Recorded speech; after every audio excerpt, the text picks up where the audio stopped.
How's it going? I'm Dr. Beau Beard, and I'm here today to try to define health. It's a pretty lofty goal, kind of a moving target, but I'm going to do my best. So if we look at the standard definition of health, not good health. So health is defined simply as a person's physical or mental condition. So you can have bad health, you can have good health, it's a spectrum. Maybe a more inclusive, holistic definition of health would include the conglomeration of mind, body, and spirit, not just physical and mental condition. And then if we're talking optimal health, I mean, that's the hard one to define, but actually like Moshe Feldenkrais. So if you've heard of the Feldenkrais system, it's kind of a movement play system. Defined it as a healthy person is one who can live fully his unavowed dreams. So basically saying that I've always said, remove the body as a variable by optimizing your health. And I really think that's my goal with myself is I don't want this kind of mint condition health where I'm trying to like preserve my health, live as long as I can. I want to go be able to do what I want to do whenever I want to do it, right? And that's, I think most of us where I want to be the best resource for my family and my friends and my patients. And if my health is detracted, then I'm not going to be of much value. And not to say that people with bad health are of less value. What I'm saying is it's harder to do more if you're unhealthy. And my goal is to do as much as I can while I'm here. So let's try to dig in on the definition of health here a little bit. Also, you can find a blog article that mirrors this video today. If you go to beaubeard.com and then click over on Beau's blog, you're going to pop over to a lot of articles, but in particular this article. So let's dive in. When I'm working with clients, I try to break down health into categories, and I've worked through this numerous times, and I'm not the first one to break it down into these pillars or foundational parts. But the 7 pillars of health are as follows. And this is in my best attempt at a prioritized order. And then we're going to go through that list.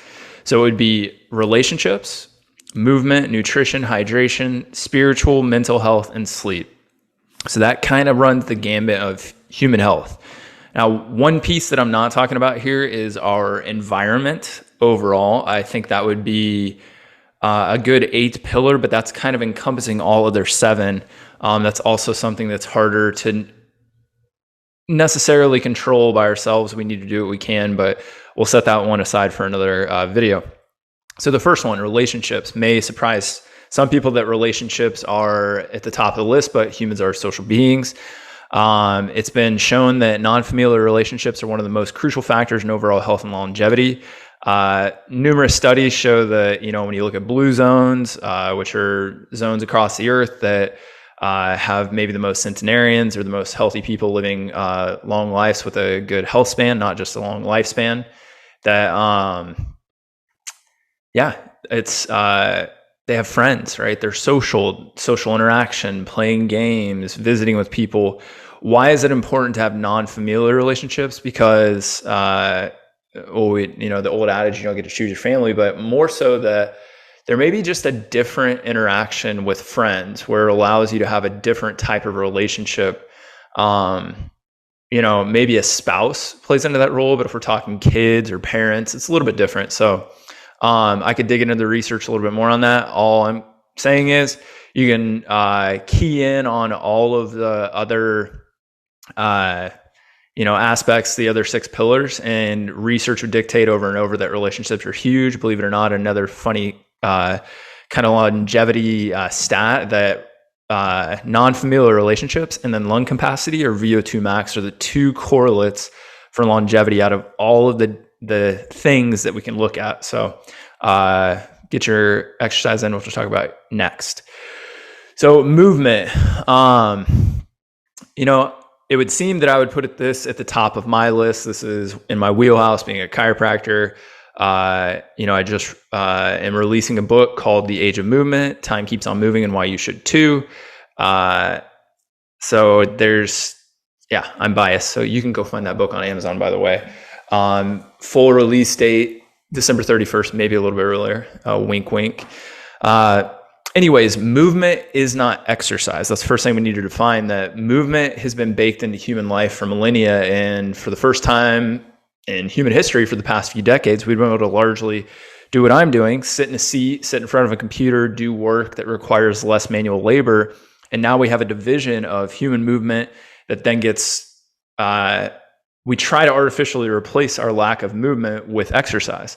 Now, exercise is not a bad thing, obviously. I think we need to exercise, but we need to realize that there's a big difference between able to move fully, express movement in all ranges of motion, all degrees of freedom, and then exercise, which is loading your system, right? Your musculoskeletal system, your cardiovascular system, your neurologic system, that all these things need stressors to instill a hormetic effect to then allow us to optimize, or basically when we recover from exercise is when we actually get the benefits of exercise. When we exercise, we're actually creating a mild inflammatory response. We're breaking down tissue. And then when we recover from those bouts of exercise, in particular strength training in this case, that's when we make change or make gains, gains with a Z for sure.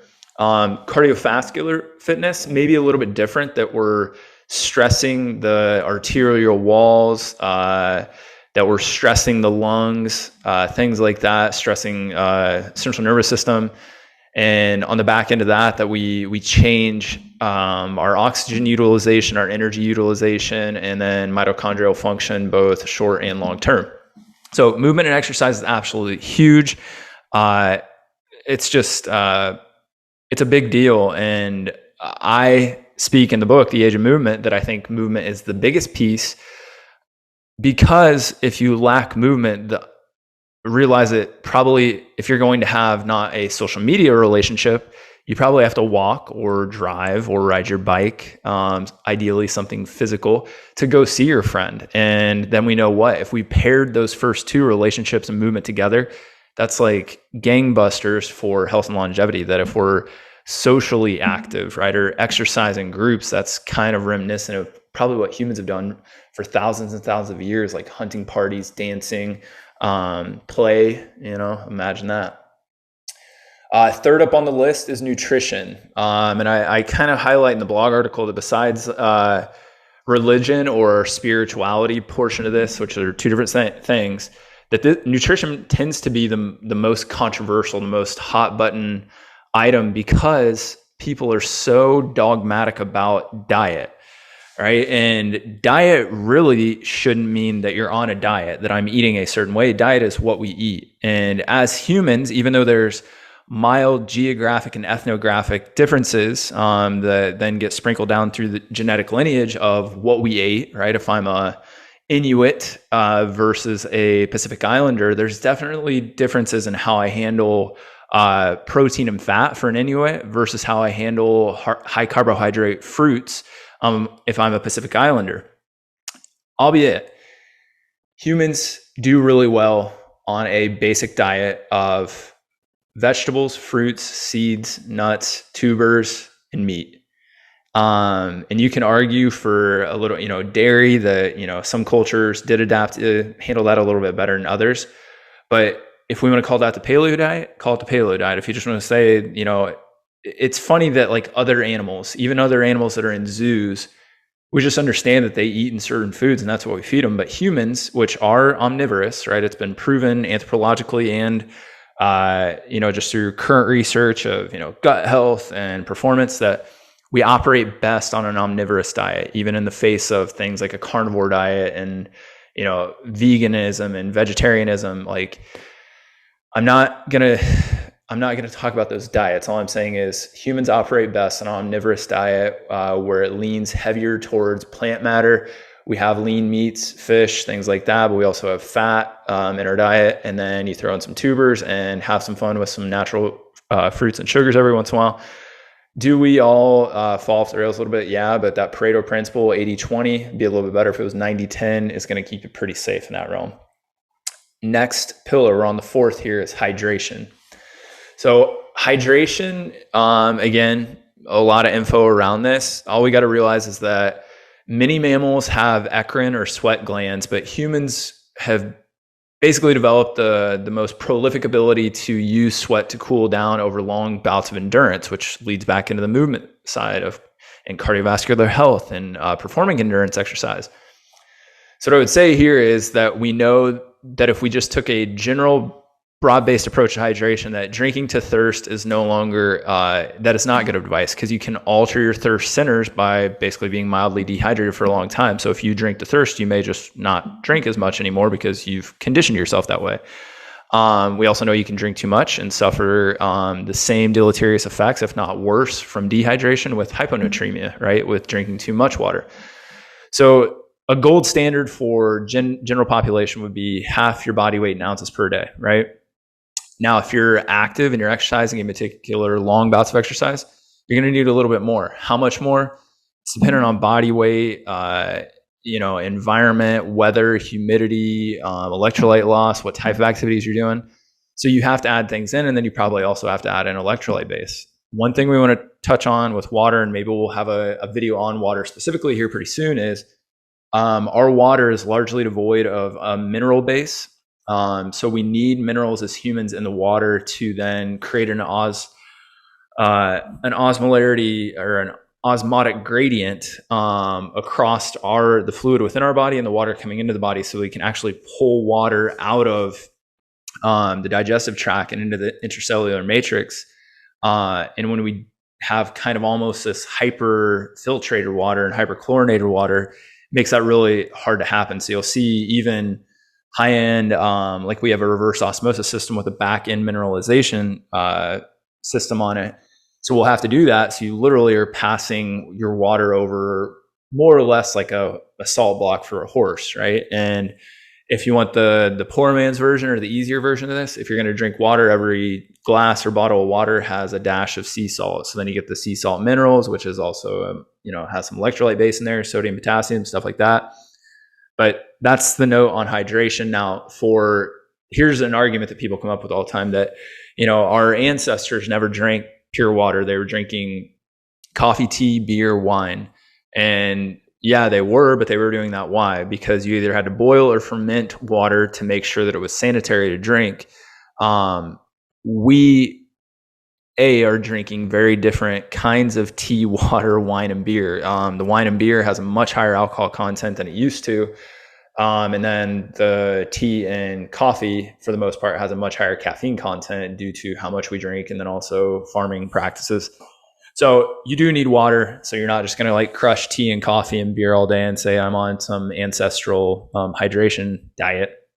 But half your body weight in ounces, add some sea salt or get some sort of system that's adding minerals into it. Mineral water is also not a bad idea. Spiritual aspect. Obviously, this one tends to be, people tiptoe around it a little bit. What the reason that we need a spiritual aspect to optimize our health has a lot of conjecture around it. All we need to know is that for as long as humans have been around, for historical, anthropological records, that humans of every culture and every type have always had some sort of spiritual center that usually went outside of like the normal human realm. What do I mean by that? Like there was something beyond us, something bigger, something elemental, that every group of humans that have ever lived have had that. And nowadays there's maybe a falling away from traditional religions, and maybe people are falling away from spiritual practice altogether, but then people have this kind of, this I'm spiritual, I'm not religious. I'm not here to talk about religion. What I'm saying is having something bigger than yourself keeps you in a state of awe and wonder, which is pretty important to keep yourself humble, but it also ties a lot into purpose, which could be a standalone aspect or pillar of health.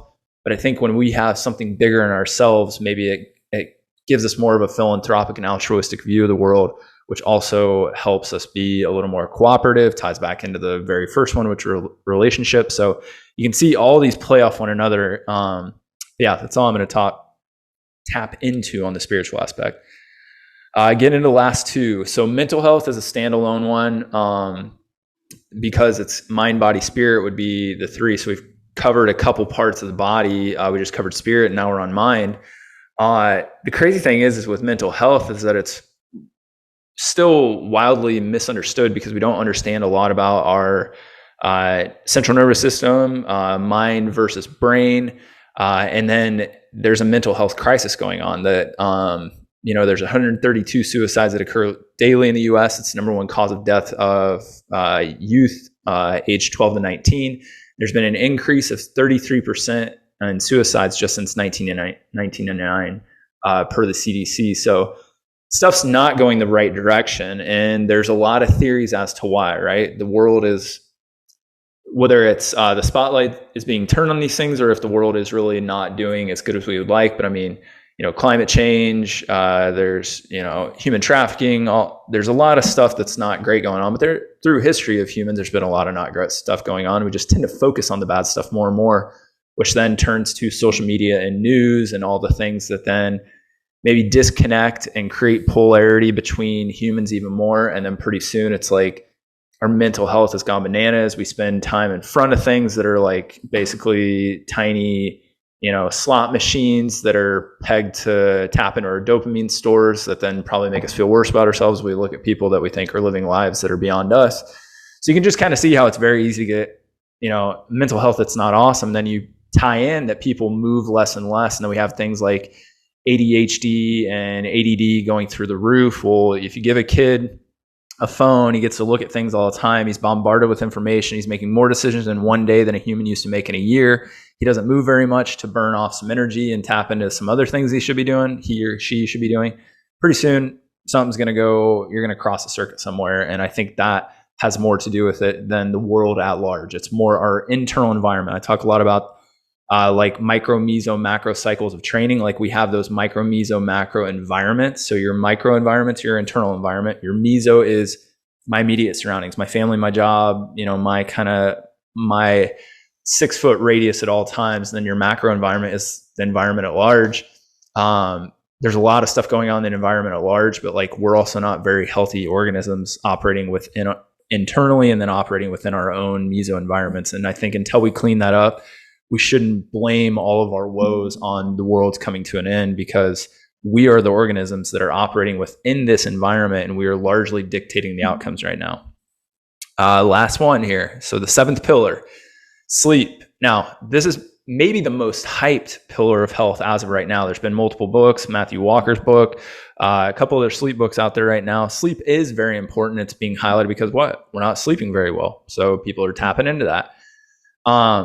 In my opinion, even though we do need to work on having proper sleep hygiene, right? Like darkening the room, cooling the room down, making sure I'm not eating and drinking alcohol, 3 to 4 hours before I go to bed. A lot of this starts with what we do in the morning, right? Getting ideal world, getting sunlight on our body and our eyes first thing in the morning kind of sets off a hormone cascade that then helps us get to sleep later at night. But I put this last, not because it's the least important, but in my opinion, if you're knocking down the dominoes of all the rest of these 7 pillars or 6 pillars before you get to sleep, I think your sleep is going to be pretty damn good. What happens is we're not well hydrated. We eat poorly. Our mental health's abysmal. We don't have meaningful relationships. We don't have a spiritual component. We didn't exercise that day. And then we lay in bed at night. We stew over those things where, our energy systems are off. And then pretty soon it's like, well, I wonder why I'm not sleeping well. I'm going to go buy an eye mask and listen to Brain FM and do some breathing exercises. That may help, but like that's almost like taking a medication to cover symptoms. Like fixing your sleep may catalyze other stuff. And for certain people, you do need certain jump off points. If you have sleep apnea and you're not sleeping, you have to probably work on your sleep first to catalyze improved energy to then allow you to maybe exercise more, which then the exercise improves your energy level. And here pretty soon you're like, man, I feel really good. I want to feel even better. So it's also being aware of that everybody's an individual. We have to be cognizant when I'm working with somebody that like, just because this is my priority list and maybe, this is how I put them into a progression, that they need a little bit more of something else before we work on those other things.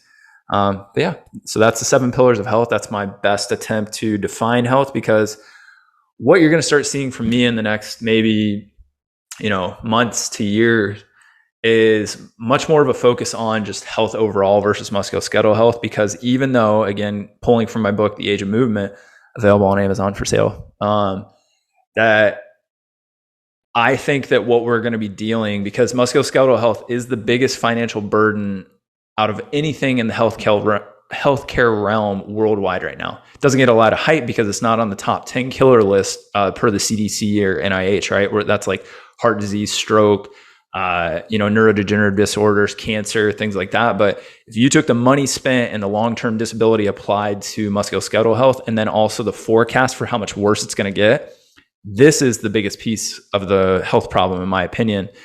Therefore, I'm going to be start talking about, well, what can we do to catalyze improved musculoskeletal health as just if we're looking at that as the biggest expenditure that the world's facing, well, how do we improve that? Well, it's not just getting people moving and exercising. And sometimes we throw an exercise fix at a healthcare issue, and that's not always the fix. Sometimes it is.